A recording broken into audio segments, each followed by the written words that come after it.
Hello dear students, how are you? I hope you are good. उम्मीद करता हूँ आप लोग अच्छे होंगे। मैं आप लोगों का फिर से अपने इस यूट्यूब चैनल पर स्वागत करता हूँ। डियर स्टूडेंट्स, मैं आज आप लोगों के लिए लेकर के बहुत ही बेहतरीन टॉपिक आया हूँ। ये टॉपिक आप लोगों का बिलोंग करता है नंबर सिस्टम से। ठीक है, ये टॉपिक जो आपका आता है नंबर सिस्टम के अंतर्गत आता है और ये काफ़ी इम्पॉर्टेंट है।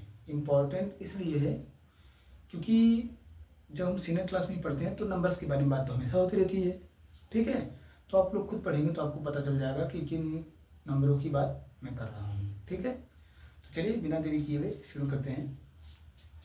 आप देख सकते हैं टॉपिक हमारा क्या, कुछ महत्वपूर्ण संख्याएं, यानी हम लोग क्या जानेंगे, कुछ इम्पॉर्टेंट नंबर्स के बारे में हम लोग जानेंगे। तो उसमें सबसे पहले नंबर हमारा आता है नेचुरल नंबर, जिसे हम लोग बोलते हैं प्राकृतिक संख्याएं।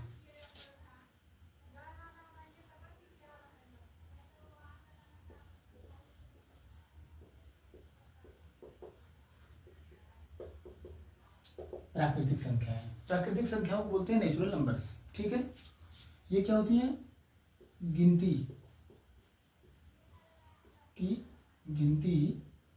की संख्याओं को प्राकृतिक संख्या कहते हैं। जैसे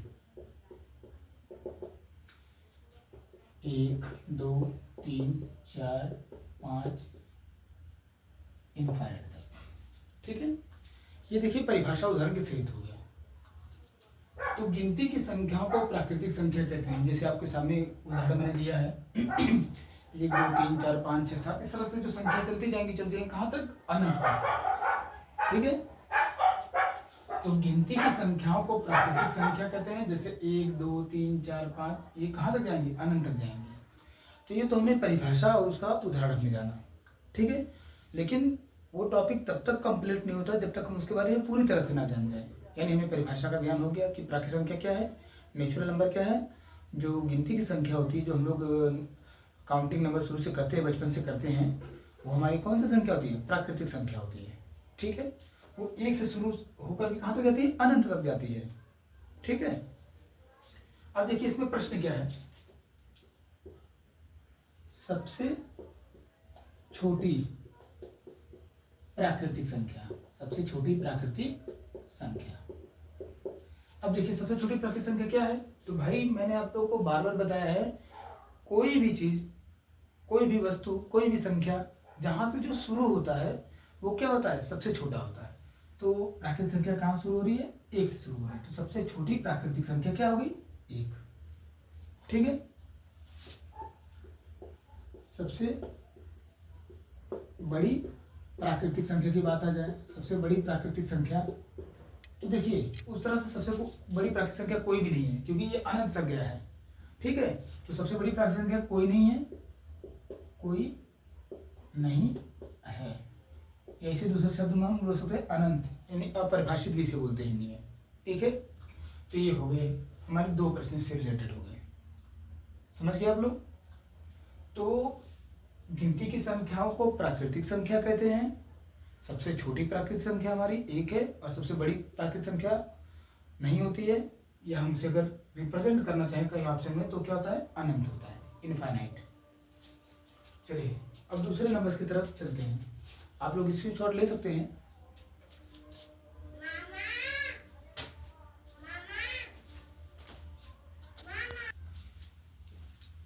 तो मैंने आपको इसकी परिभाषा और इससे रिलेटेड जो क्वेश्चन बन सकते थे वो मैंने आपको बताया। ठीक है, अब चलते हैं दूसरी संख्या की तरफ। तो दूसरी संख्या हमारी है पूर्ण संख्या।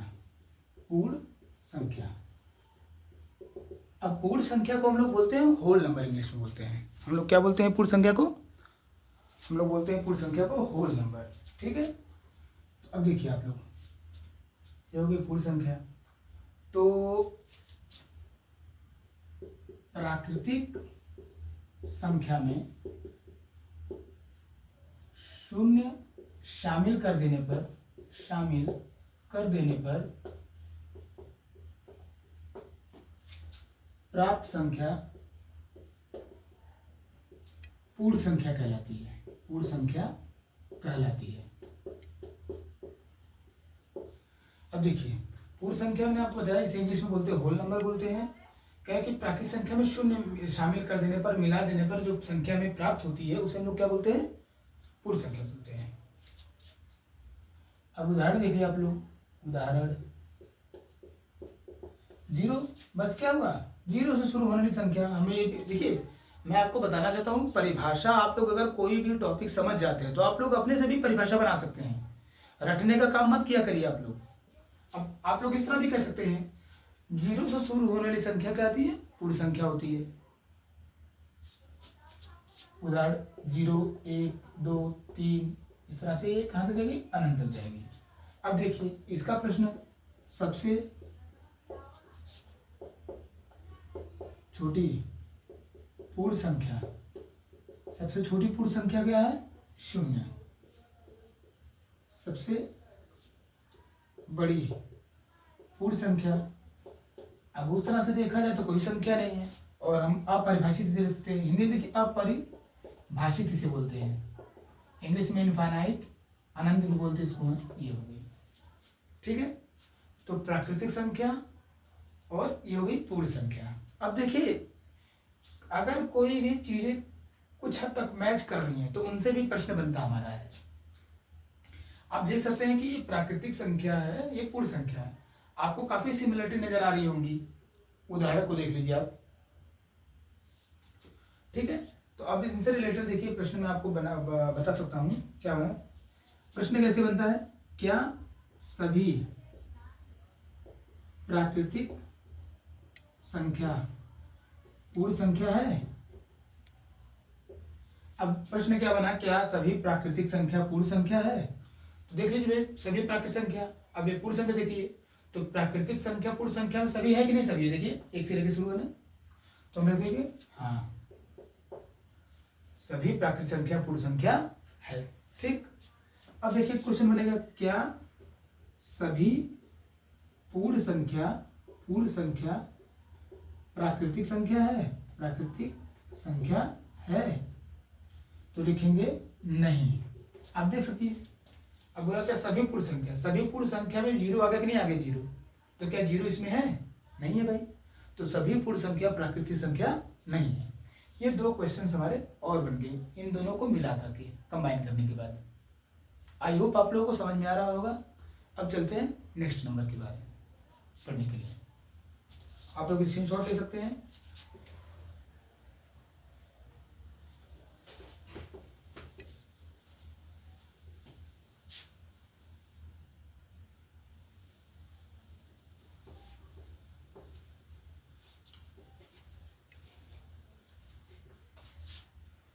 अब हम लोग चलते हैं इसी से रिलेटेड, इस चीजों को थोड़ा इंक्रीज करते हुए बढ़ा करके, अब हमारी अगली संख्या क्या आएगी, पूर्णांक। पूर्णांक इसे इंग्लिश में बोलते हैं इंटीजर्स, इसे इंग्लिश में क्या बोलते हैं, इंटीजर्स। अब देखिए पूर्णांक क्या होता है, ठीक है, -3, -2, -1, 0, +1, +2, +3, क्या हमारा पूर्णांक कहलाता है, पूर्णांक कहलाता है। ये भी इसकी परिभाषा है। ठीक है, अब आप नोटिस कर सकते हैं कि ये माइनस में संख्या क्या बढ़ती जा रही है। अगर हम इसको डिनोट करते हैं यहाँ पे इनफाइनाइट हम लिख सकते हैं माइनस लगा करके, बट साइन लगाना उनके साथ बहुत उचित नहीं होता है। और इसी तरह से बढ़ता जाएगा इनफाइनाइट तक, प्लस वाली की संख्या इनफाइनाइट तक जाएगी और माइनस वाली की संख्या कहाँ तक जाएगी, इनफाइनाइट यानी अनंत तक जाएगी, बीच में 0 है। ठीक है, ये क्या हमारा है, पूर्णांक है। ठीक है,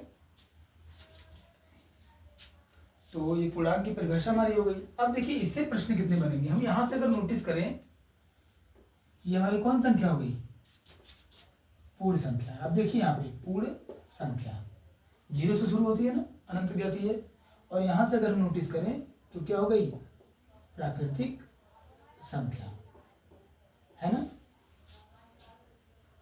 अब नोटिस करिए यहाँ पे, यानी पूर्णांक में पूर्ण संख्या भी है और प्राकृतिक संख्या भी है।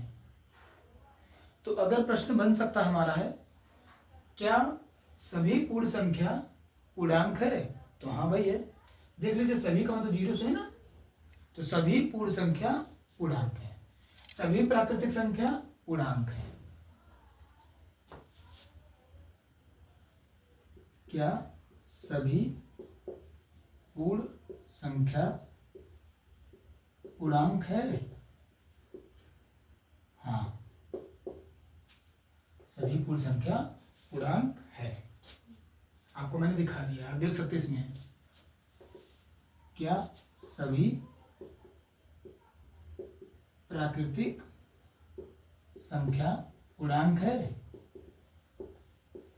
तो भाई हाँ, ये भी आप देख सकते हैं, प्राकृतिक संख्या भी है कि नहीं है?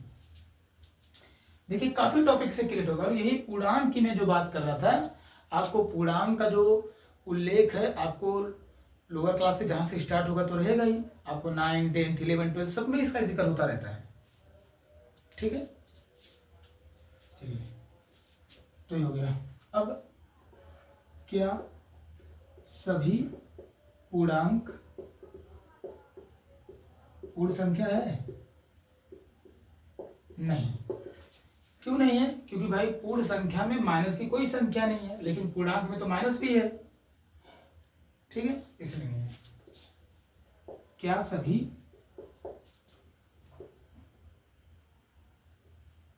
पूर्णांक प्राकृतिक संख्या है? तो यहां भी नहीं, क्योंकि पूर्णांक में माइनस है भाई, प्राकृतिक संख्या में माइनस नहीं है, प्राकृतिक संख्या सब क्या धनात्मक है। ये तो प्रश्न हमारा बना, मैंने आपको आंसर भी समझाया, आप देख भी सकते हैं, और भी प्रश्न बन सकता है, आप देख सकते हैं। पहला टॉपिक आप देख सकते हैं, संख्या माइनस में है और प्लस में भी है।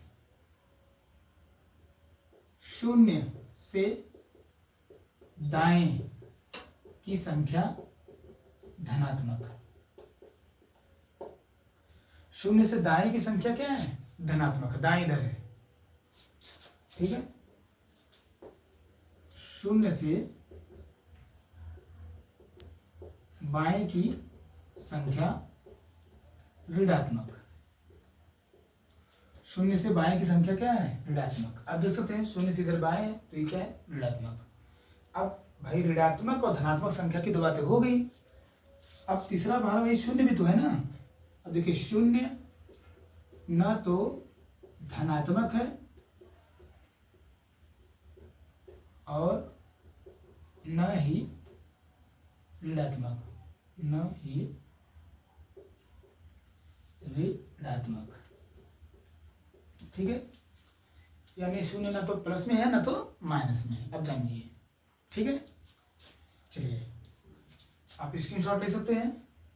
अभी ये टॉपिक कंप्लीट नहीं हुआ है, इंटीजर्स काफ़ी हमारा बड़ा है और काफ़ी चीज़ें आपको इंटरेस्टिंग सीखने को इसमें मिलेंगी भी। देखिए कितने प्रश्न बन गए। ठीक है,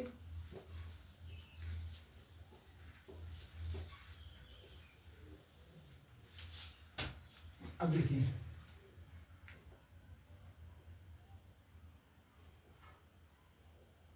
प्रत्येक पूर्णांक अपने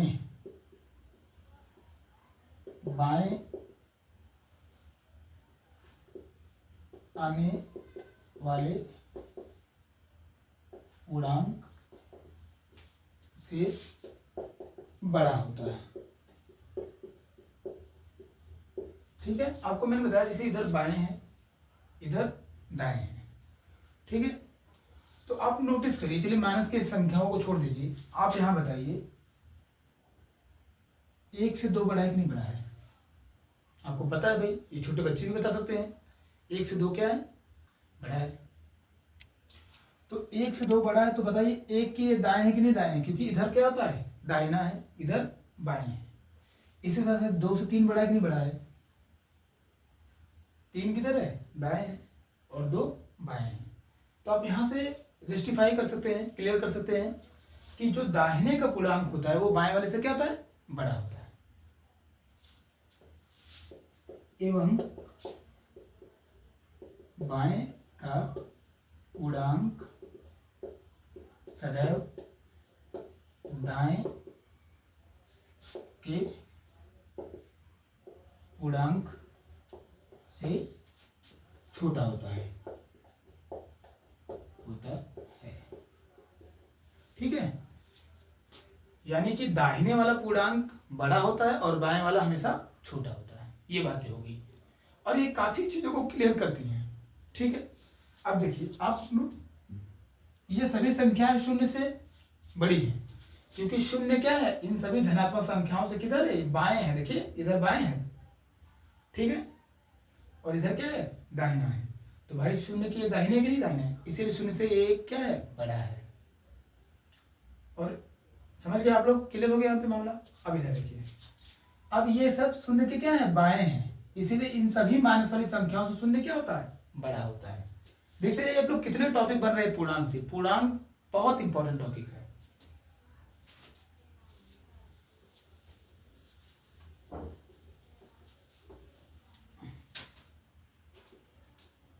शून्य प्रत्येक धनात्मक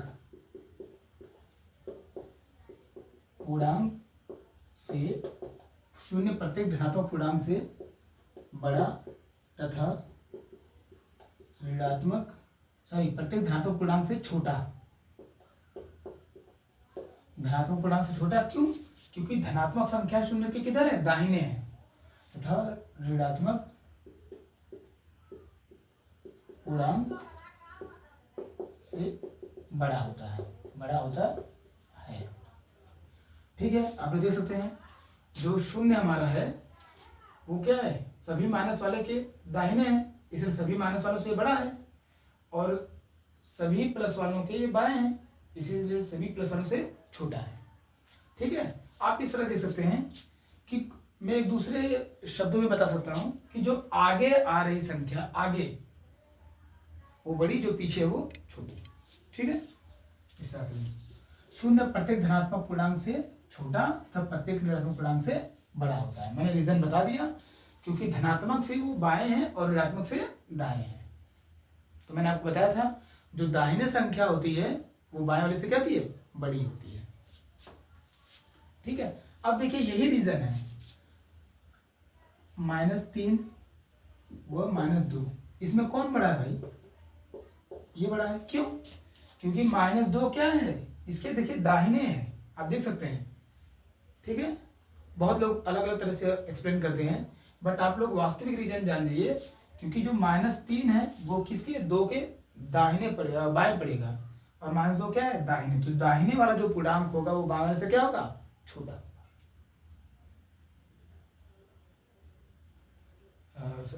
तो मैंने क्या बोला कि जो दाहिने का पूर्णांक होगा वो बाएं वाले से क्या होगा, बड़ा होगा, और बाएं वाला दाहिने वाले से छोटा होगा।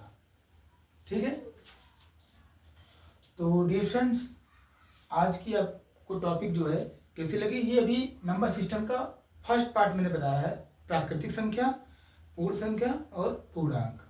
आई होप इसमें कोई भी टॉपिक छूटा नहीं आप लोगों का है।